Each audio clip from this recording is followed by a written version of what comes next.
अस्सलाम वालेकुम। तो आज हम स्टार्ट करने लगे हैं asthma. Asthma obstructive lung disease है, मतलब इसमें क्या होगी, ऑब्स्ट्रक्शन होगी, एयरवे ऑब्स्ट्रक्शन होगी, जिसकी वजह से इंसान को, पेशेंट को क्या होगा, ब्रीथिंग प्रॉब्लम्स आएंगी। तो एस्थमा क्या है? एस्थमा बेसिकली क्या चीज़ है? ये रिस्पिरेटरी ऑब्स्ट्रक्टिव डिजीज़ है।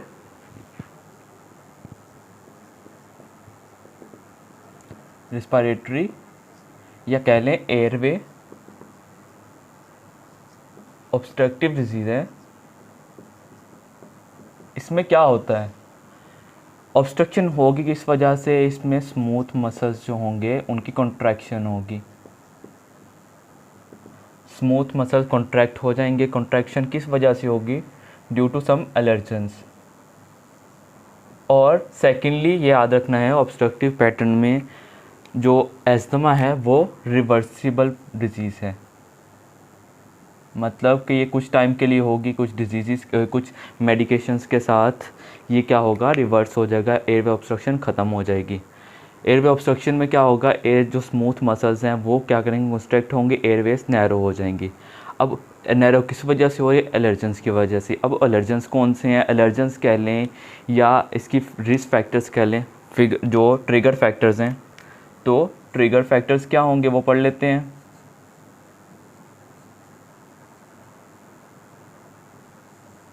वो ट्रिगर फैक्टर्स क्या होंगे?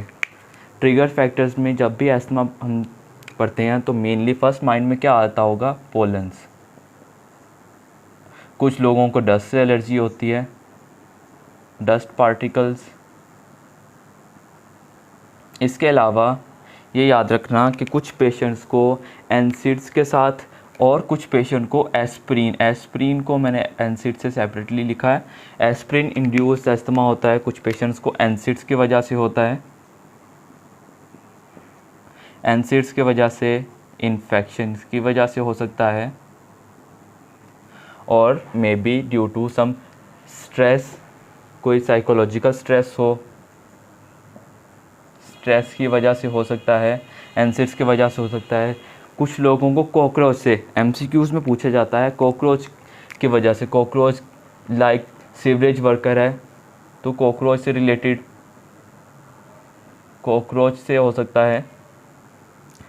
और इसके अलावा मेंस्ट्रुएशन, मेंस्ट्रुएशन भी स्ट्रेस में आ जाती है।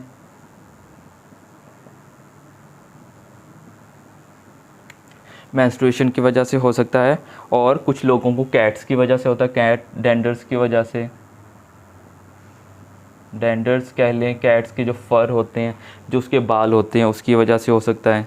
और कुछ लोगों को लास्ट एक्सरसाइज की वजह से होता है, एक्सरसाइज इंड्यूस्ड एस्थमा। तो रिस्क फैक्टर्स में हमने क्या पढ़े हैं? पोलन्स मेनली जो आपने याद रखना है, कॉकरोच की वजह से हो सकता है, कुछ लोगों को एनसिड्स की वजह से हो सकता है, menstrual stress, mental stress, psychological stress, या मेंस्ट्रुएशन की वजह से, कैट डेंडर्स, एक्सरसाइज, कुछ लोग एक्सरसाइज करते हैं तो उनका एस्थमा ट्रिगर हो जाता है। और इसके अलावा एक ये भी याद रख लें कि पेशेंट को गर्ड की वजह से भी हो सकता है। और गर्ड की वजह से सेकेंडली एक चीज़ ये भी है कि गर्ड की वजह से पेशेंट को फॉल्स, सूडो कह लें कि सूडो हो या फॉल्स, आपके जैसे भी आते हैं ना, फॉल्स एस्थमा हो सकता है गर्ड की वजह से। गर्ड के पेशेंट को ऐसे मिमिक करता है जैसे उसको एस्थमा है, तो वो सेपरेटली बाद में पढ़ते हैं। अब ये आ जाएंगे रिस्क फैक्टर्स। एस्थमा के कुछ फीचर्स हैं जो आपको पेशेंट प्रेजेंट करेगा, तो उसके फीचर्स, दो फीचर्स है, दो तीन फीचर्स, वो सेपरेटली याद रख लें। सिम्टम्स भी कह सकते हैं इसको, फीचर्स भी कह सकते हैं। कि एस्थमेटिक पेशेंट जब भी प्रेजेंट करेगा, पेशेंट को क्या होगा, पेशेंट की एक्सपायरेशन जो होगी वो प्रोलॉन्ग्ड हो जाएगी। शॉर्ट इनहेलेशन, इंस्पायरेशन या इनहेलेशन कह लें, इंस्पायरेशन, बट प्रोलॉन्ग्ड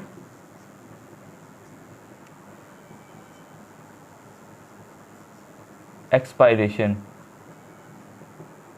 ये वर्ड नहीं भूलना, ये आपको मिलेगा किस में? एस्थमा में मिलेगा। एस्थमा में क्या होगा, पेशेंट का शॉर्ट एक्सपायरेशन होगी और प्रोलॉन्ग्ड उसकी इंस्पायरेशन होगी। और इसके अलावा फीचर्स में ये चीज़ मिलती है पेशेंट को एस्थमा, जब भी हम पेशेंट, वैसे तो कोरिलेट कर रहे हैं, डीडीज बहुत मतलब डिफरेंशियल डायग्नोसिस और भी होती हैं, लेकिन पेशेंट जो एस्थमा का उसमें आपको ये चीज़ लाजमी मिलेगी, वीजिंग। वेजिंग, ये दोनों इसके सिम्टम्स भी है, लेकिन फीचर्स को सेपरेटली मैंने आपको बता दिया ताकि अगर क्लिनिकली ये पेशेंट प्रेजेंट करता है तो ये दो फीचर्स आपको इजीली पता चल जाएंगे कि ये एस्थमा है। सेकेंडली, एस्थमा जो होता है अर्ली एजेस के अंदर, बचपन में ही डायग्नोस हो जाता है। और इसके अलावा जो एस्थमेटिक पेशेंट होता है उसको एक्जिमा भी होता है, मतलब उसको खारिश भी होगी, एक्जिमा प्लूराइटिस के साथ आएगा। ये 2-3 चीज़ें नहीं भूलनी। एक्जिमा, अगर पेशेंट एक्जिमा और शॉर्टनेस ऑफ ब्रेथ हो तो आप ये एक माइंड में डीडी बना सकते हैं, डिफरेंशियल डायग्नोसिस बना सकते हैं कि क्या होगा, एस्थमा हो सकता है पेशेंट को।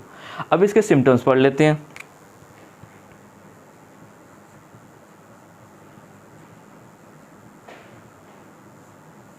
सिम्टम्स क्या होंगे, जैसे सबसे पहला सिम्टम आएगा shortness of breath, SOB, shortness of breath.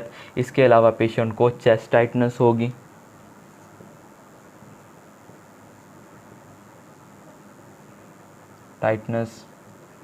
Patient को शॉर्टनेस ऑफ ब्रेथ होगी। और इसके अलावा ड्राई कफ होगी, खांसी कर रहा होगा, वीजिंग सुनाई देगी आपको। और इसके अलावा पेशेंट जो एस्थमेटिक पेशेंट होगा क्या कर रहा होगा, अपने एक्सेसरी मसल्स, सांस लेने की कोशिश कर रहा होगा, एक्सेसरी मसल्स यूज़ कर रहा होगा, एक्सेसरी मसल्स को यूज़ कर रहा होगा, स्टर्नोक्लाइडल मसल, ट्रेपीजियस मसल, ऐसे 2-4 ऐसे मसल्स हैं, वो सेपरेटली यहाँ पे नहीं पढ़ेंगे हम, वो इंशाल्लाह उसमें पढ़ेंगे हम एनाटॉमी में। तो एक्सेसरी मसल्स यूज़ कर रहा होगा।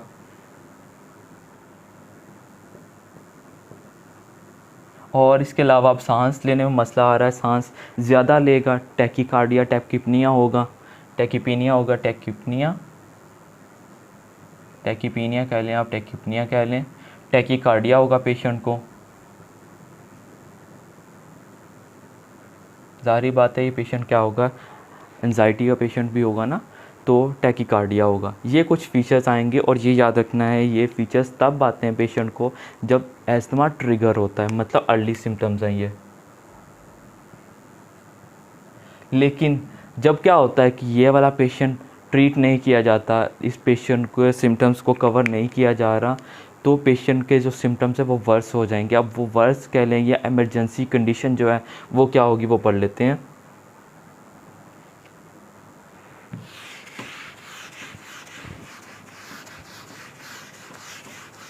आप लेट सिम्टम्स कह लें या इमरजेंसी कंडीशंस कह लें। क्या होगा पेशेंट का, अब मसल्स जो एक्सेसरी मसल यूज़ कर रहा है वो थक जाएंगे, तो एक्सेसरी मसल का जो यूज़ करना ख़त्म हो जाएगा। पेशेंट क्या होगा, सांस लेना बंद कर देगा, उसके जो चेस्ट है वो बिल्कुल साइलेंट हो जाएगी, साइलेंट चेस्ट मिलेगी, वीजिंग ख़त्म हो जाएगी। सांस लेगा तो वीजिंग ख़त्म होगी, सांस लेगा तो वीजिंग आएगी। सांस ही नहीं ले रहा तो पेशेंट सबसे पहला क्या होगा, उसकी चेस्ट साइलेंट हो जाएगी, साइलेंट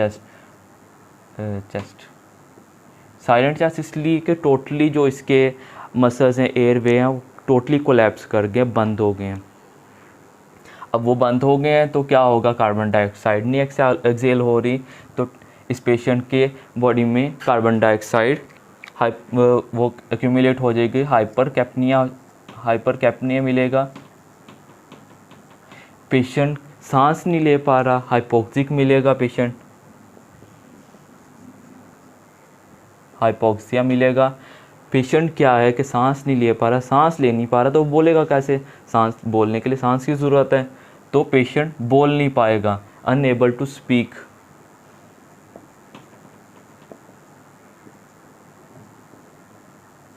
पेशेंट बात नहीं कर पाएगा, एस्थमेटिक पेशेंट है, लेथार्जिक है, हाइपोक्सिक है, साइनोज्ड है और बात नहीं कर पा रहा, मतलब उसकी रिस्पायरेशन बिल्कुल स्टॉप हो चुकी है, वो पेशेंट नियर टू कोलैप्स है अब।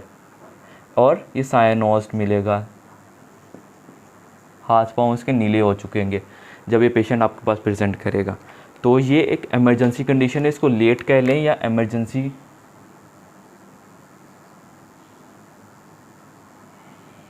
इमरजेंसी सिम्टम्स आएंगे। जब ये पेशेंट आपके पास प्रेजेंट करेगा तो आपको फ़ौरन ट्रीट करना होगा। तो इसका ट्रीटमेंट डिफरेंट है, अर्ली सिम्टम्स का ट्रीटमेंट डिफरेंट है। थोड़ा सा चेंजेस है वो अभी पढ़ लेते हैं। तो उससे पढ़ने से पहले हम क्या करेंगे, इसकी इन्वेस्टिगेशंस कर लेते हैं।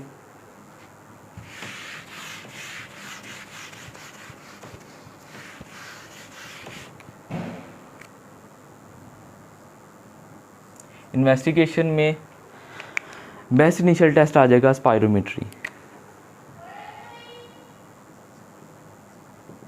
स्पायरोमेट्री इसकी बेस्ट इनिशियल टेस्ट में आ जाएगा।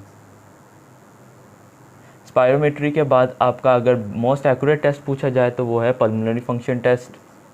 Pulmonary function test the most accurate test. और इसके अलावा ABGs भी करवाएंगे। ABGs जब करवाते हैं ये याद रखना कि ABGs जिस का सैंपल जिस नीडल में लिया जाता है, जिस सिरिंज में ली जाएगा, उसमें आपने हेपरिन लाजमी हेपरिनाइज सिरिंज में लेना है। और अब ABGs लेंगे तो ABGs से क्या होगा, फर्स्ट स्टार्टिंग में इनिशियली क्या होगा, पेशेंट जो है हाइपर कैप्निक नहीं होगा। स्टार्टिंग में क्या होगा, ये कार्बन डाइऑक्साइड को एक्सेल कर रहा होगा, तो ये स्टार्टिंग में अल्कोलोसिस मिलेगी। बिगिनिंग में इनिशियली क्या होगा, इस पेशेंट को अल्कोलोसिस होगी। अल्कोलोसिस इस वजह से होगी क्योंकि ये पेशेंट हाइपर क्या होगा, ज़्यादा सांस ले रहा होगा, टैकिपनिया में होगा, ज़्यादा सांस लेगा, ज़्यादा सांस लेने से कार्बन डाइऑक्साइड ज़्यादा एक्सेल कर रहा होगा। लेकिन आहिस्ता आहिस्ता क्या होगा कि ये पेशेंट अल्कोलोसिस में चलेगा क्योंकि कार्बन डाइऑक्साइड आपका एसिड है। तो इनिशियली अल्कोलोसिस होगी, देन ये पेशेंट एसिडोसिस में चले जाएगा। एसिडोसिस क्योंकि इसके रिस्पायरेशन कम होती जाएगी तो कार्बन डाइऑक्साइड क्यूमुलेट होगा, उसकी वजह से एसिडोसिस हो जाएगी। Respiratory alkalosis and respiratory acidosis. ABGs के बाद आपने ये तो है ना, अगर आपको पेशेंट प्रेजेंट किया है, आपने उसकी कंडीशन चेक करनी है या फिर इन्वेस्टिगेट करना है। लेकिन एक पेशेंट है आपके पास आता है, आपको कहता है कि उसको एस्थमेटिक अटैक होते हैं, लेकिन जब वो आपके पास आया बिल्कुल एक्यूरेट, बिल्कुल ठीक हालत में बैठा हुआ है, लाइक आप कह ही नहीं सकते कि एस्थमा है, तो एस्थमा को चेक करने के लिए क्या करते हैं, कुछ टेस्ट करते हैं, 2 टेस्ट करते हैं। एस्थमा का ट्रीटमेंट में जो ड्रग यूज़ करते हैं वही इसको देंगे, शॉर्ट एक्टिंग बीटा एगोनिस्ट देंगे या फिर मेथाकोलिन देंगे। तो ऐसे इसके एक MCQs भी आता है, मेथाकोलिन चैलेंज टेस्ट। मेथाकोलिन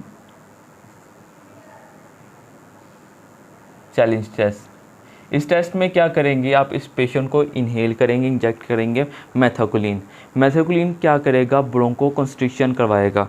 अगर तो पेशेंट एस्थमेटिक हुआ तो पेशेंट के जो स्मूथ मसल्स है मोर देन 20% जो है वो कॉन्ट्रैक्ट है। मतलब इसके अंदर हमने चेक करना होता है FEV1 रेशो चेक करनी होती है। FEV1 फोर्स एक्सपायरेटरी वॉल्यूम इन 1 सेकेंड, तो ये ड्रॉप करेगी मोर देन 20%। तो ये इसका कंफर्मेटरी टेस्ट भी है, इससे कंफर्म हो जाता है कि ये एस्थमा है।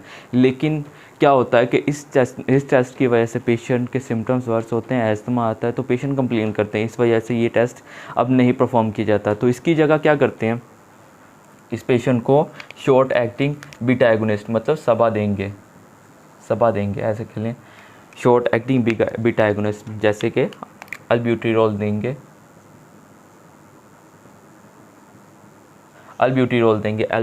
देंगे और उसके बाद इसकी FEV1 चेक करेंगे। FEV1 जो होगी, FEV1 इस पेशेंट की इसके शॉर्ट एक्टिंग बीटा एगोनिस्ट से ठीक होगी, रिकवर होगी। अगर मोर देन 12% रेशो बढ़ी, FEV1 परसेंटेज मोर देन 12% बढ़ी, तो मतलब ये पेशेंट क्या है, एस्थमेटिक है। मोर देन 12% इसका रिकवरी होगी। सेकेंडली जो आपको स्टार्ट में बताना चाहिए था ये था कि जो ऑब्स्ट्रक्टिव पैटर्न की डिजीज़ होते हैं, ऑब्स्ट्रक्टिव लंग डिजीज़ है, OLD हैं, उनके अंदर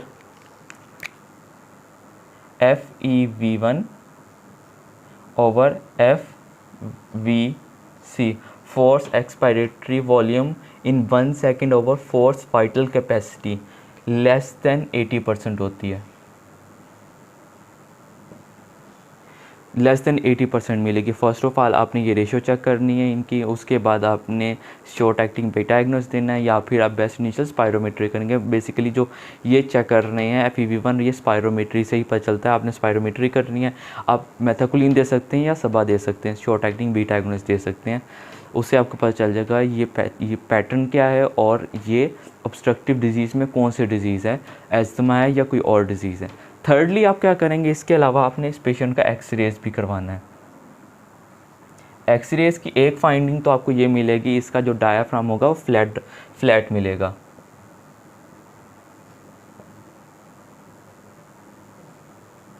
एक तो इसका डायाफ्राम फ्लैट मिलेगा, सेकेंडली क्या आपने इसमें चेक करना होता है कि ऑब्स्ट्रक्टिव डिजीज़ किसी और रिस्क फैक्टर की वजह से नहीं है, मतलब इसका रिस्पायरेटरी कोई इन्फेक्शन है, रिस्पायरेटरी कोई और कॉज, तो ये इसकी इन्वेस्टिगेशन है। अब इसका ट्रीटमेंट कर लेते हैं।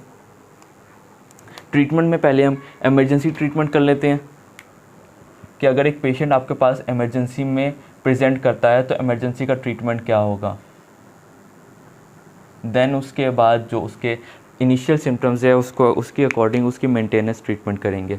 तो बेस्ट तो इनिशियल ट्रीटमेंट में आ जाएगा इमरजेंसी में, जैसे ही पेशेंट आपके पास आता है आपने फौरी तौर पे उसको एक तो एक ऑक्सीजन मास्क लगाना है, ऑक्सीजन सप्लाई करनी है। सेकेंडली आपने क्या करना है, उसको शॉर्ट एक्टिव बीटा एगोनिस्ट देने हैं और आईसीएस देने हैं।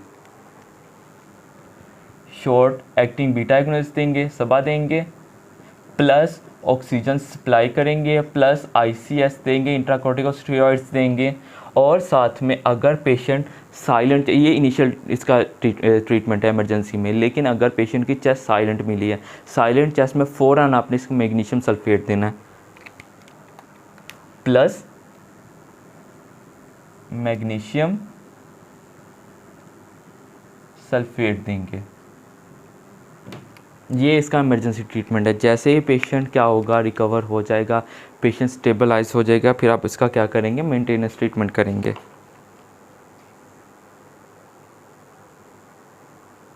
ठीक है।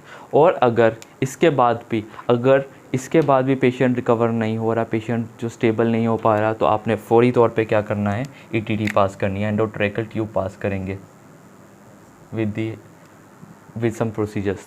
तो अभी इतना याद रख लें, अगर नहीं रिकवर होता मैग्नीशियम सल्फेट के बाद भी तो आपने ईटीटी पास करनी है, पेशेंट का एयरवे जो ऑब्स्ट्रक्शन है और उसकी जो रिस्पायरेशन है उसको बहाल करना है। तो ये इमरजेंसी ट्रीटमेंट है। अब इसके स्टेबल जो उसको मेंटेनेंस ट्रीटमेंट है वो कर लेते हैं।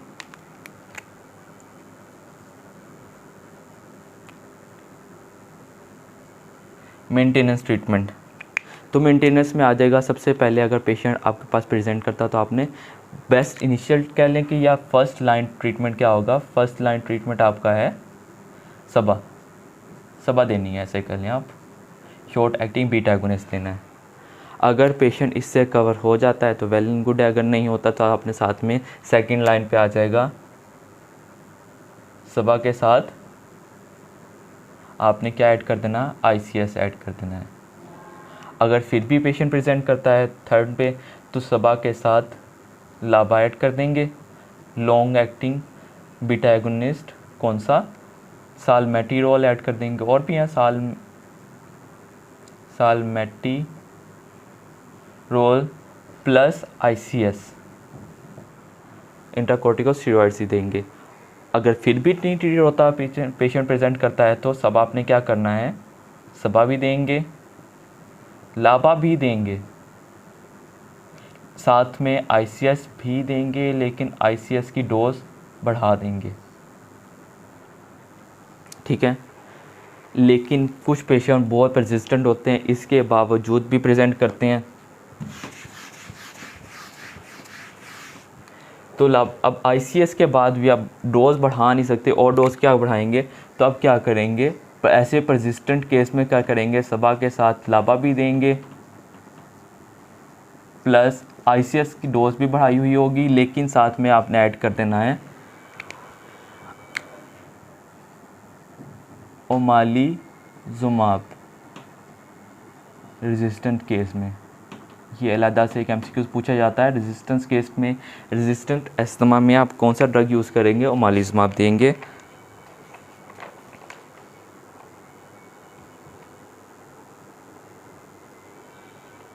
ठीक है।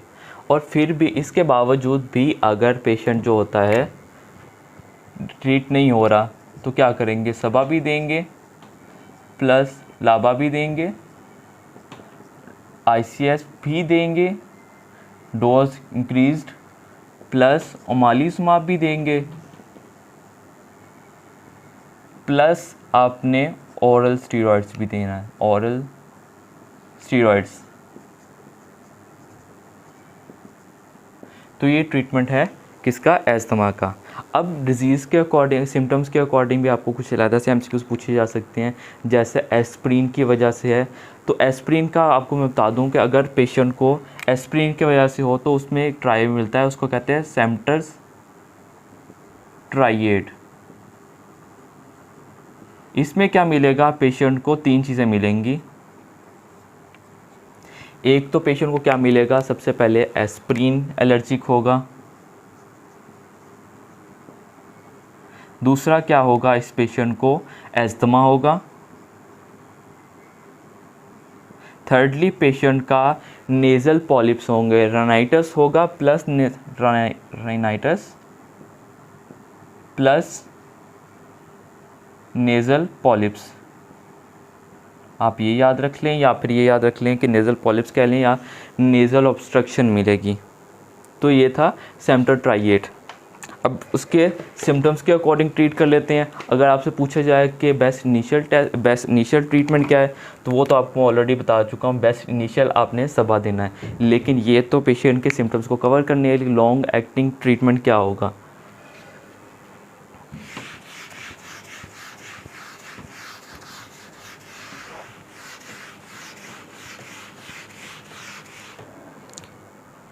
टैकीकार्डिया एक पेशेंट है, टैकीकार्डिया को ट्रीट करने के लिए आप क्या करेंगे, क्योंकि कुछ पेशेंट, अक्सर पेशेंट जो होते हैं हॉस्पिटल्स में प्रेजेंट करते हैं विद हार्ट कंडीशंस। तो हार्ट की कंडीशंस के अंदर आपने बीटा ब्लॉकर्स नहीं देने होते। इस पेशेंट एस्थमा को वर्स करता है बीटा ब्लॉकर्स, क्योंकि बीटा जो होंगे आपके ब्रोंको कंस्ट्रिक्शन भी कॉज करवा देंगे। तो टैकीकार्डिया होगा तो टैकीकार्डिया के अंदर आपने CCBs देने, कैल्शियम चैनल ब्लॉकर्स देंगे। अगर पेशेंट को है एस्प्रिन की वजह से है, एस्प्रिन इंड्यूस्ड है, तो आपने देना है पेशेंट को ओमालिजुमाब और इंटरल्यूकिन ब्लॉकर्स आपने देने हैं, ल्यूकोट्रीन रिसेप्टर ब्लॉकर्स। वो कौन से हैं, मोंटिलोकास्ट,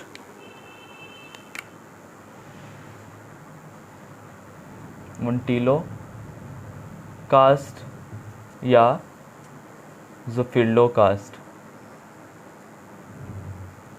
ये एमसीक्यू में पूछा जा सकता है कि मोंटिलोकास्ट या ज़ोफिल्डोकास्ट किसके लिए यूज़ किए जा सकते हैं, या फिर इसका एक साइड इफ़ेक्ट है। साइड इफ़ेक्ट क्या होगा कि ये पेशेंट को क्या करवा देगा, एक आपकी डिज़ीज़ है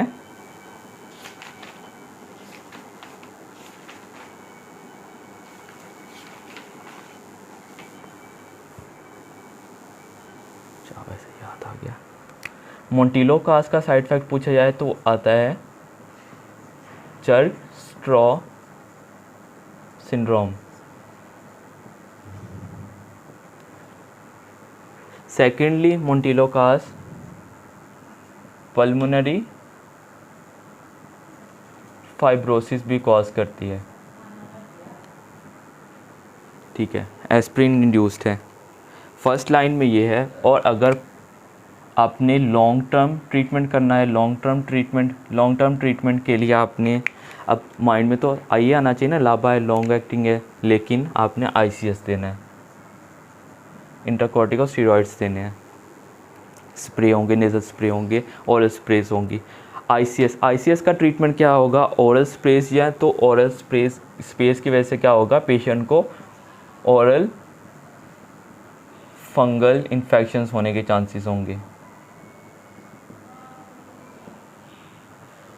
लॉन्ग एक्टिंग में आ जाएगा। और इसके अलावा लॉन्ग एक्टिंग बीटा एगोनिस्ट, और अगर लॉन्ग एक्टिंग बीटा एगोनिस्ट और सबा दोनों ही काम ना करें, पेशेंट बिल्कुल भी रिस्पॉन्स ना करें, तो इनको सबा की जगह लामा देंगे, सामा देंगे या लामा देंगे। पेशेंट लामा लेके आएगा ना, तो ऐसे ही कर लें कि सामा देंगे या लामा देंगे। शॉर्ट एक्टिंग मस्कुरेनिक एंटागोनिस्ट देंगे या लॉन्ग एक्टिंग मस्कुरेनिक एंटागोनिस्ट देंगे।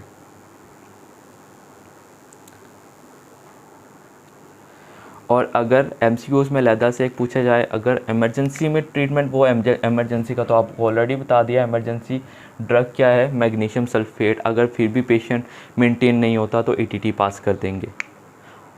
और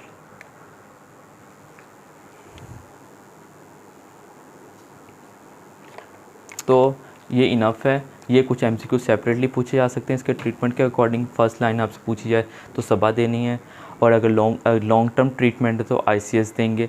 इमरजेंसी में साथ में ऑक्सीजन सप्लाई भी करनी है, पेशेंट की जो एयरवे ऑब्स्ट्रक्शन है उसको क्लियर करना है, पेशेंट की ऑक्सीजन सप्लाई बहाल करनी है। सबसे पहले कैसे भी करके, या तो आप ड्रग्स के थ्रू करें, अगर ड्रग के थ्रू मेंटेन नहीं होता तो आपने क्या करना है, ईटीटी पास कर देनी है।